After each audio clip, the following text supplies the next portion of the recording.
القاعدة الأساسية اللي احنا شارحينها دائما اللي هي تحدد مسار الطير وتقسم منتصف النون. تبدأ هنا في الطير هذا بالذات، تبدأ الدائرة الهلالية أو ما يسمى بالبوصلة من الساعة 3 حسب دورة عقارب الساعة، تنتهي في الساعة 6. هذا هو الخط الأساسي اللي يقسم منتصف النون. هنا بادئ من الساعة 3 انتهت من الساعة 6، عفوا من الساعة 6 انتهت من الساعة 3 للساعة 6. حلو. حسب دورة عقارب الساعة. مظبوط. طيب هذه دحين وصلنا لإيش؟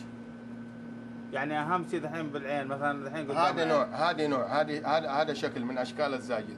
هذه عين متوفرة في الحمام الزاجل للمسافات الطويلة. هنا إلى جينا للبوصلة المشروحة، تبدأ من هنا من الساعة 3 تنتهي في الساعة 6. إذا أخذنا المجال هذا فمعناته هنا تكونت كتلة البوصلة لاتجاهها على الاتجاه الأرض، فاتجاهها على الأرض معناته هنا تحدد المجال المغناطيسي للأرض وتسير عليه للعودة إلى ديارها أو لفتها.